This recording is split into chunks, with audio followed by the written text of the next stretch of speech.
What does it look like for you and your spouse to worship well? I know a lot of times people get married, and a lot of times the marriage causes them to begin to go to church, and maybe they begin to attend church, and maybe they begin to give money and even serve, but life is too hectic, and marriage is too hard, and temptations are too strong to just simply do religious activity. It's going to take more than that. It's going to take couples learning to worship together. And if I can be so strong as to say, as your worship goes, so goes your marriage. If you have deep worship, you're going to have a deep marriage. If you have shallow worship, you're going to have a shallow marriage. As your worship goes, so goes your marriage. Worship was at the foundation of the first marriage. If you remember, Adam and Eve were brought into a garden together, and they were called to be Godward in their orientation, that the first thing they did together really was thank God and relate to God. And they related to one another through their relationship to God. But then chapter 3 hits in Genesis, and all hell breaks loose and the wheels fall off of the marital relationship. And Adam and Eve, where once there was nothing between them and God and nothing between one another, now they have fig leaves covering up their vulnerability, covering up their lives. And so self-protection set in. And essentially what happened to Adam and Eve, and we read this in Romans chapter 1 in the New Testament, they exchanged their object of worship. They took God, who was once their object of worship, and they put something else in the place of God, meaning they willfully place their trust and their significance and their identity and their security and their future in something other than God. And misplaced worship is what destroyed not only the first marriage, but also really the world. And so when we talk about worship, we're not saying, okay, we've done all the practical marriage stuff, now let's do the God stuff to cover. No. It's all a part of the same. When you worship well, your marriage goes well. And what you worship steers your life, which is why the Old English word for worship is the word worth shape. Meaning that what you worship, that which is your main object of worship, shapes, directs, drives your life. That it controls your thoughts and influences your emotions and connects your actions to your values. Worship is critical in life, especially if in the context of marriage. And if you don't worship well, you're not going to love well. As your worship goes, so goes your marriage.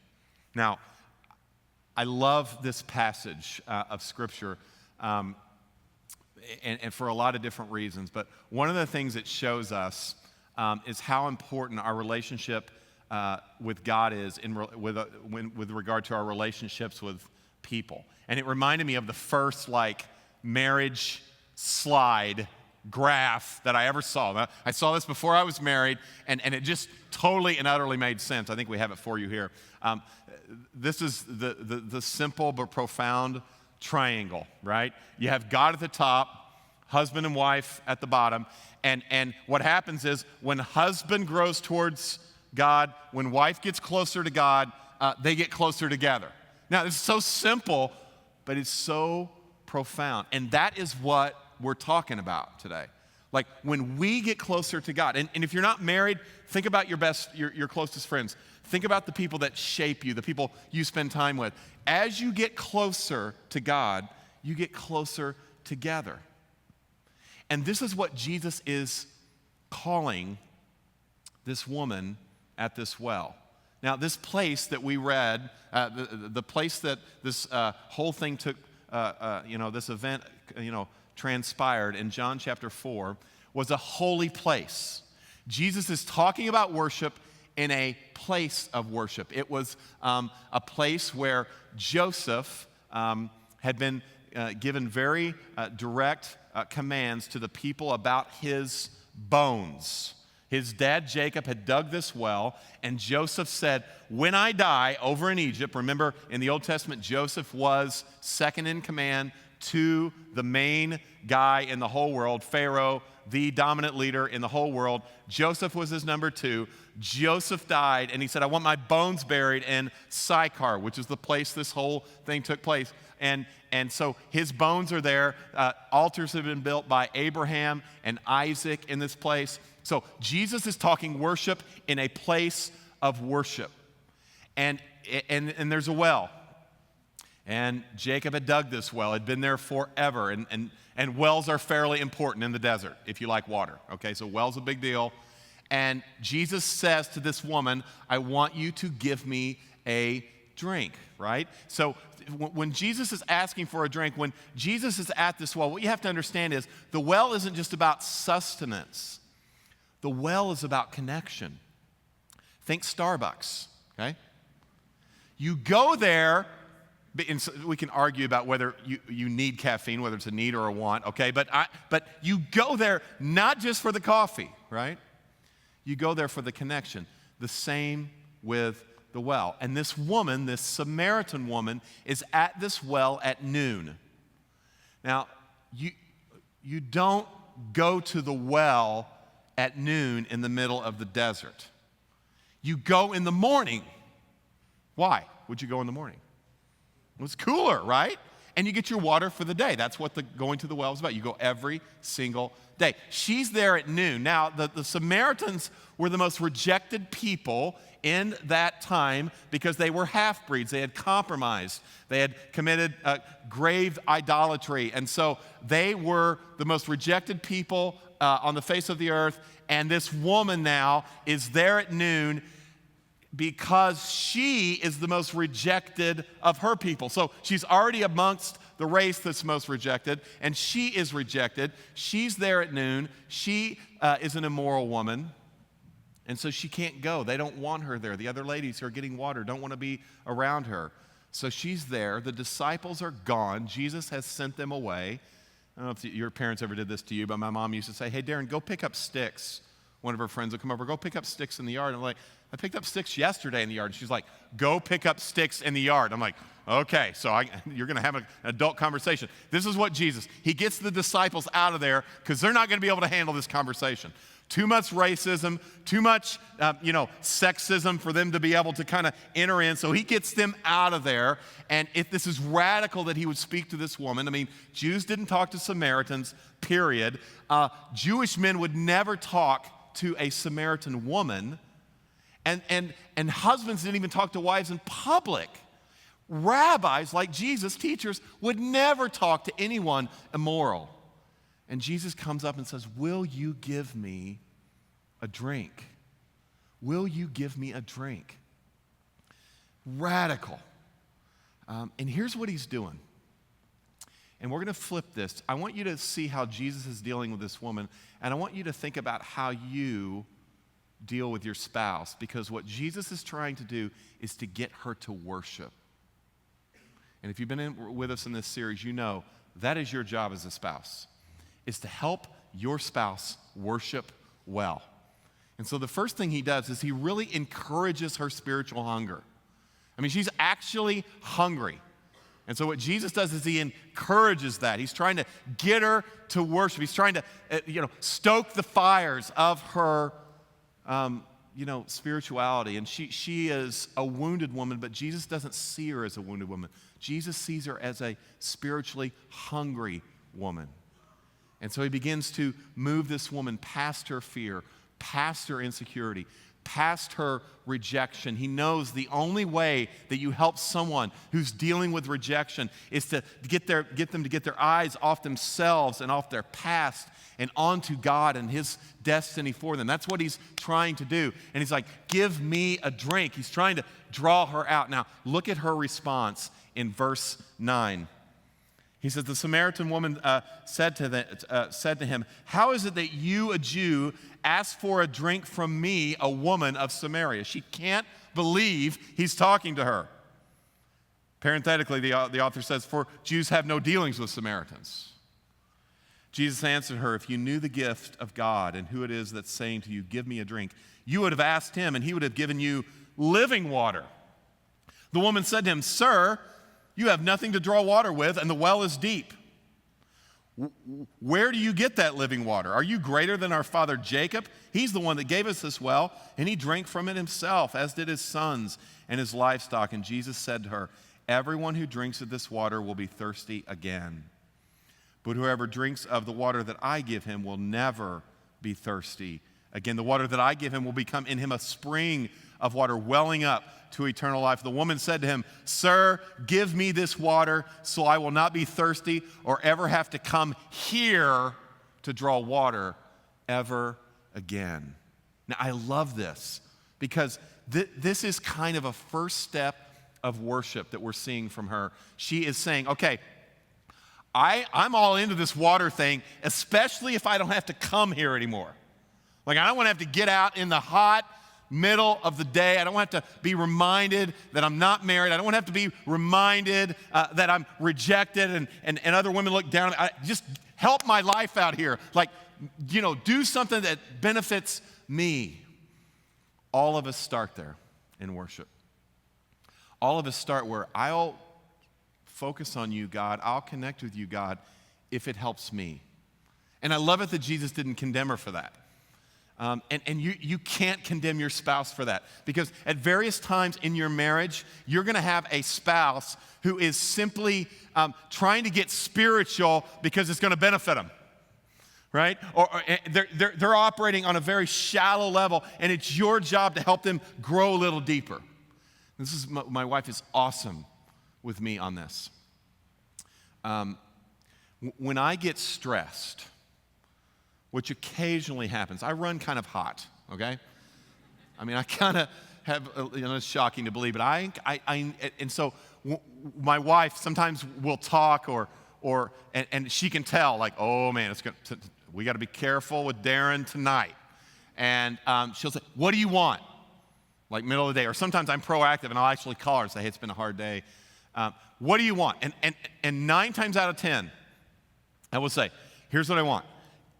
Is there any way to have the house relatively clean? We have little kids, and so it looks like a tornado has gone through. If that could happen, and if we could have dinner, that would be, and I sound totally chauvinistic when I say, that's what I want. I'm sorry, okay? That's what I want. And so will you please do that? Now, here's what my wife knows. My wife knows that that's what I say I want, but that's really not what I need. So she'll do those two things. But then she'll start talking to me. And so we'll have dinner and she'll say, okay, what's going on? I'm like, what? Nothing. I had a hard day. And how are you feeling? I'm like, well, I'm feeling mad because you're asking me how I'm feeling. I don't want to talk about this right now. But what is she doing? She's drawing me out. She's saying, you know what? You thought you wanted your stomach full and a clean environment. But what you really are looking for is contentment and peace that only God can give. My job is to help you with that. Now, she doesn't announce herself that way every time, but that's what she's doing, right? Because that's what we do, is we help our spouse cultivate that spiritual hunger to get past our felt need down to our real need. That's what Jesus is doing with this woman. It's beautiful. And a lot of people read this and you're like, oh my gosh, like,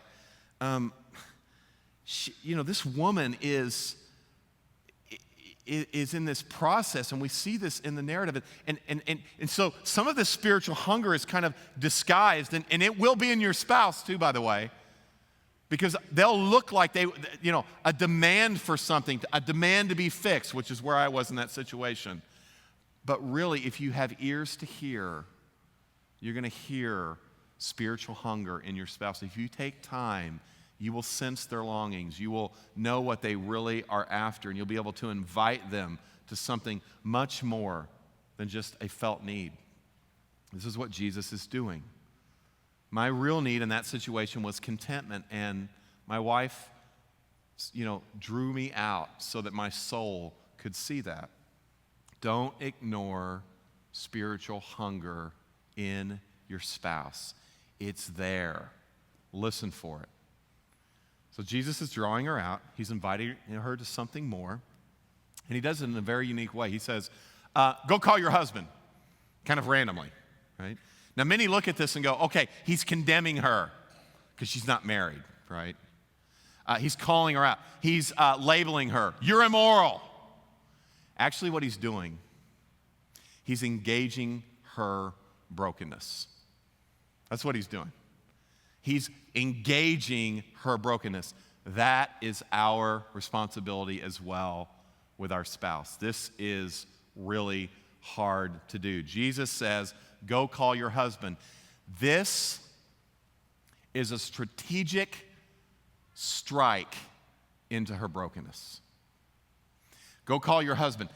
She's not married. In that culture, to be living with someone and not being married was like unheard of. And this is where she is. And women could be taken advantage of, and women could be, so she is absolutely the lowest of the low on the social food chain. And so for him to say this to her seems almost cruel unless you understand what Jesus is doing. What she's saying is, that guy that should be your husband but's not, that guy that that you think if he would be your husband, your whole life would be better, that guy, go call him. So what Jesus is saying is, even if he does become your husband, he's not going to satisfy your soul. He's not living water. He's not going to do it. You're trying to get healed through this relationship. Like, if it was contemporary, he would basically say, stop trying to base your life and live your life according to, Taylor Swift lyrics. Ooey gooey feelings. That's not going to do it for you. That's not going to happen. You need something deeper. Jesus is not condemning. He's not labeling. He's loving. He's engaging her. Because here's what Jesus knows. The quickest way to the heart is through a wound. The quickest way into your spouse's heart is through a wound. Many of you know my dad died at the end of June. And to say it's been a long journey of trying to relate rightly with my dad, I would say, that only since I've been born have I been dealing with that, right? So we've had our ups and a lot of downs, but God did some amazing things at the end. But here's what I love about my wife. She talked to me about stuff that was going on with my dad, like in the last few months of his life and then after he died. But she didn't have to, like that wasn't new for her or me. Like she'd been talking about this forever, before we were even married, because she could sense brokenness there. And in appropriate ways, she would challenge me and ask me and press me, and after family events, question me. I mean, all of these things. And sometimes I would be like, will you leave me alone? But she wasn't content with me just staying broken. So after he died, a lot of what she had been saying rang true, and she helped me, right? It's so difficult to do this when you're married, but it is so imperative to do this.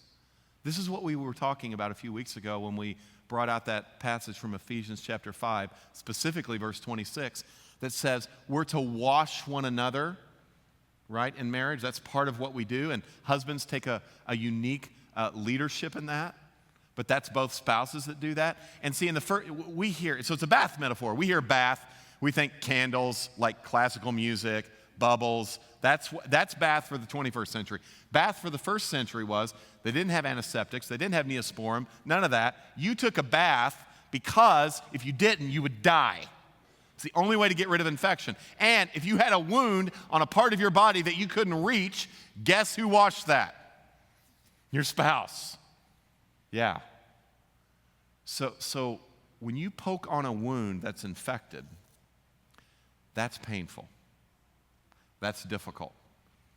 That's the call. we have to engage brokenness.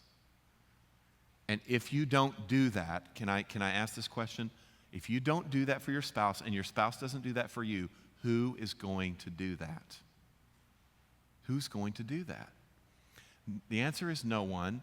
And what's going to happen is you're going to keep putting Band-Aids on those wounds and Band-Aids on those wounds, and then a parent dies, and then somebody gets cancer, and then you lose your job, and whatever life circumstance happens, and your life blows apart. Why? Because you never let your spouse in to that difficult place. And friends, our spouses, for the most part, are very reticent to go to certain places with us, right? And so one of the jobs that we can do is invite them. And sometimes you're uninvited, and you need to do it. So I don't know if the Samaritan woman was really ready for this, but Jesus went right in there. Let me talk about what brokenness is, because it's kind of a weird therapeutic word, and certainly I think it's a biblical concept, but let me give you an idea of what I mean by brokenness when we talk about engaging it. Brokenness is when we have unmet needs plus false solutions to meet those unmet needs. There is brokenness that happens when people sin against us. When you think of physical, sexual, verbal abuse, when you've been sinned against or something unjust has happened to you. But all that does, even in that situation, that shows something lacking, that you weren't treated right, you weren't honored, there's a need there, and then what happens is you try to fix that, you try to solve that, you try to heal that in and of yourself. And all that does is perpetuate more brokenness. This is why this is dude number 6 in her life. You've had 5 husbands, and the guy you're shacking up with now is not your husband. Like, her strategies are not working. It's not going well. But there's these needs that we have, and I use they're needs. They're not like, well, it'd be nice. There are needs that we have, but those things are closely tied to brokenness. They're easily twisted. I always talk about 4 kind of core things, and there's certainly more. And I know this is a specific taxonomy that I use, and if you don't like it, get your own, okay? That's great. But just let me give you 4 things that everyone needs. Realistic needs. One is we have a need for power. And I define power as the need to influence, the need to succeed, the need to achieve. We all have needs to do that on various levels. We have a need for control, meaning we have a need to have things secure and to actually have things a little bit predictable once in a while. We have a need for comfort, which is this idea of enjoying our life and having circumstances that line up. There's a need that we have for people to love us and celebrate us and praise us. That's approval. Every human being has those needs. And these are pure and right, and I think they're God-given. The problem is not the need. The problem is our solutions to meeting the need. Which is why what Jesus has to do and what you have to do with your spouse is that you have to help them deal with their idolatry, finally.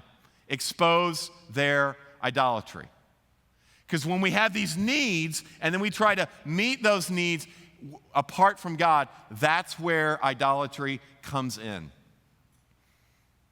Now, out of power and control and comfort and approval, what do you think this woman's deep source idol is?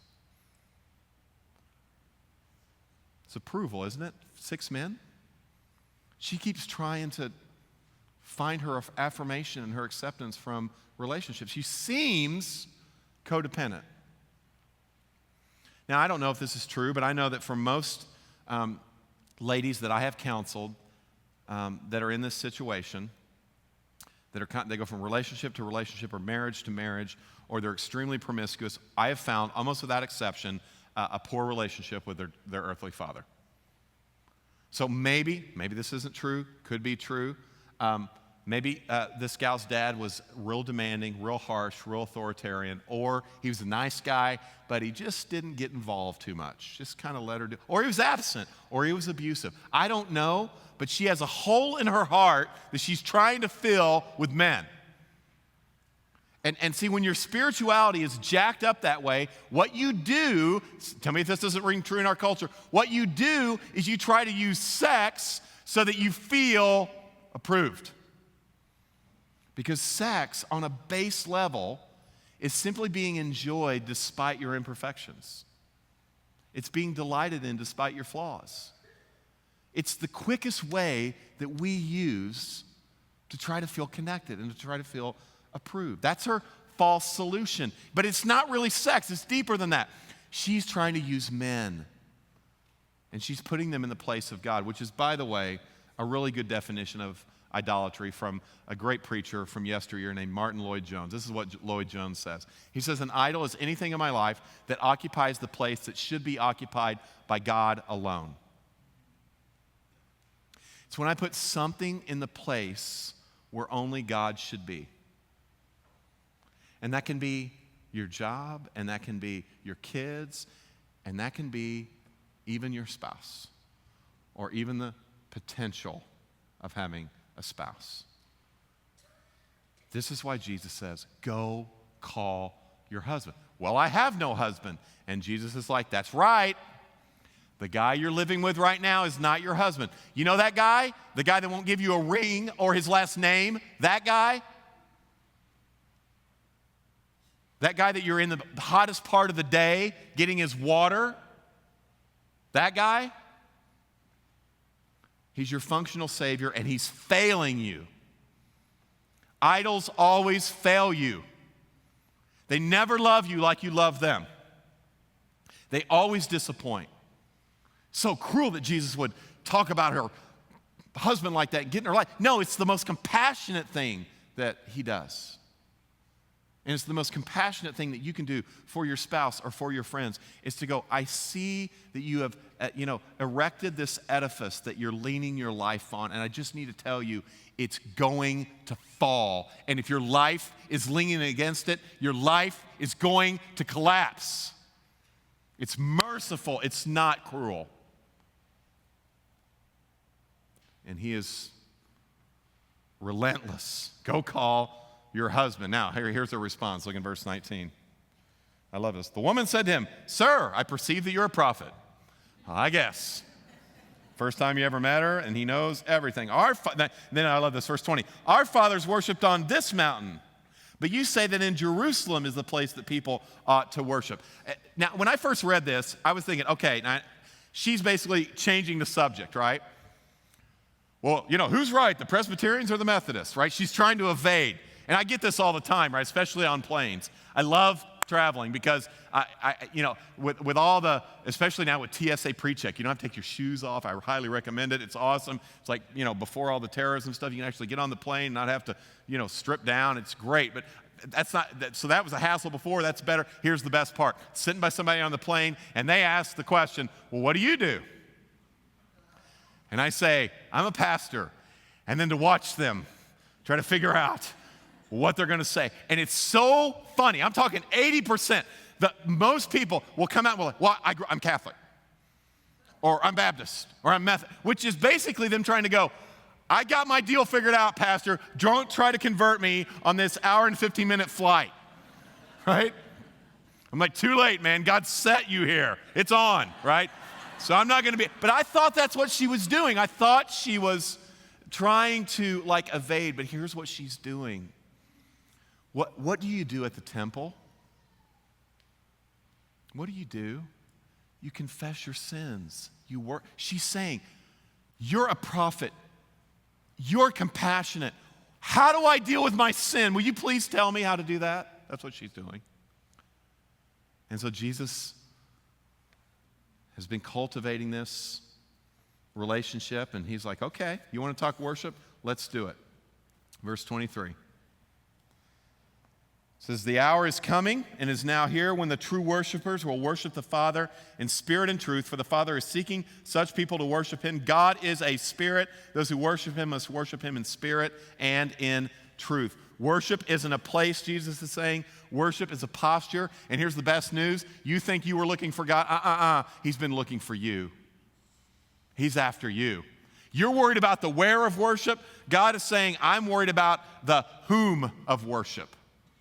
I'm worried about the how. That's what this spirit and truth thing. Spirit is about how we worship, passionately, holistically. Truth is about whom we worship, right? A right idea of who God is. And so Jesus, who's been encouraging spiritual hunger, who's been engaging brokenness, who's been exposing idolatry, now has this woman ready to worship. That's your job as a spouse. To have your spouse ready to worship. Now let me try to get practical here. Because if you're going to do this, you need to get in a conversation with your spouse. You need to go beyond felt need level down to real need level. So let me take those 4 things that I mentioned earlier, those needs that we all have that get twisted into idols. Something you could ask your spouse periodically to help them, and maybe make this a part of your routine. Ask them, where are you trying to achieve success in your life apart from Jesus? Where are you misusing power? Is it with your job? And is it with all your networking stuff that you're doing? Where are you trying to succeed and achieve and win apart from Jesus? What places are you doing that? Second one, what are you doing to try to secure your future apart from Jesus? Control. Are you using your savings account, your portfolio, organic food? What are you doing to try to mitigate against anything in the future that might assail you? That nothing wrong with any of those things, but are you inappropriately leaning your life on those things? Where are you trying to secure your future apart from Jesus? And then what are you doing to enjoy your life apart from Jesus? And this is kind of tricky. It's like, well, every time I got to check in with Jesus before I watch a ball game. That's not what I'm saying. What I'm saying is, are you trying to overcomfort yourself? Are you trying to enjoy your life apart from the God who gave you your life? Where are you misappropriating some of your time, perhaps? Are you trying to get a bigger house, a nicer vacation? What is that about? Are you trying to where are you trying to enjoy your life apart from Jesus? And then finally, who are you seeking to be affirmed by more than Jesus? Where are you trying to inappropriately get approval? Or is it from your kids? For a lot of us, it's our spouse. We're very codependent. We don't know how we feel unless our spouse affirms our feelings. We don't know what we think unless our spouse affirms what we think. Where is that happening? So your kids, see, these are hard questions to ask. But if you will ask them, what they do is they stoke spiritual hunger, right? They encourage and invite you into brokenness, and they expose idolatry. They just do. And there's many more questions that you'll come up with. So there's questions to ask. There's also activities to do. There's practical ways that we can worship. And I'm going to be really simple on this. One is come to church regularly. I know this is like the big E on the eye chart, but apparently not, because here's what we're seeing statistically. Not just at the Journey. I started asking all my buddies around the country. It seems to be a particularly North American deal. But now people are coming to church. These are people who are saying, this is my church. Not just the Journey, all church. This is my church. They come to church now, average 2 out of 4 times a month. Now that's different. It used to be 3 times. It's gone down. And here's what I'm saying. If you're going to worship together with your spouse, that's not going to cut it. It's not going to cut it. If you're trying to be formed by the people of God, if you're trying to submit yourself to elders and trust their leadership, if you're trying to have relationships, which a lot of relational stuff happens when you come and attend, you have to be regular in your attendance. Well, I can just watch the sermon online. I know you can, and we're glad that you do that, but there is a discipline of assembly that is lacking And it's hurting your relationship with God, and it's hurting your relationship with your spouse. Hebrews 10 says that we are to not forsake the assembling of ourselves together, but we're to spur one another on in love and good deeds. So come to church, and then commit, and I use that word as well very strongly, commit to a community group. You're like, I'm in a community group. Are you committed? Do you actually attend? Are you actually involved in people's lives? Does anybody really know you? Do they know your struggles? That's what I'm talking about. Now, only do this if you want to worship well. If you want to be a consumer and just kind of stick your toe in the water and just kind of play around, don't worry about all this. But if you want to get deep and you want to grow, this is an opportunity. Do a Bible reading program together. And this is awesome because we got about 6 weeks till the new year, 5 weeks, whatever it is. You could actually start this in the new year. There's this version of the Bible, or there's an app on every platform called YouVersion. And one of my new and becoming good friends is named Craig Rochelle. The Life Church is all over the world, man, amazing church. They developed this thing, and you can do Bible reading programs and share and be accountable. It's a little, you get this little thing and you look, oh, she didn't read today. It's you can go to that level. You don't have to, but you can. There's actually couple studies that you can do together on that YouVersion, Y-O-U version of the Bible. And they have all different translations of the Bible. It's just an app that's amazing and wonderful, and I do encourage it. Also, have daily prayer together. Even if it's just praying before the meal, make sure every day with your spouse you are praying. And sometimes at night, you're trying to pray before you go to sleep and you fall asleep on the Lord. I don't think he's offended. I think you ought to just have regular prayer. And just talk to him together. Even if it's just this is a great prayer. Help! These little kids, or this job, trying to go to school, this health stuff, just help. That's a great prayer. It counts, okay? This is not rocket science, people. This is basic Christianity 101. And somehow in our culture, we've lost the basics. It's so basic. It's so doable.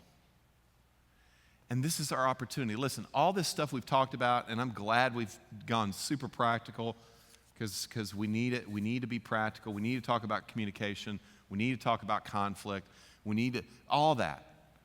But man, if you miss the reality that you were created to worship, that the Father is seeking worshipers, that he's seeking you to worship. If you miss that for you, and then you miss that for your marriage, you may have great communication, do conflict very appropriately, and you are having a substandard marriage spiritually.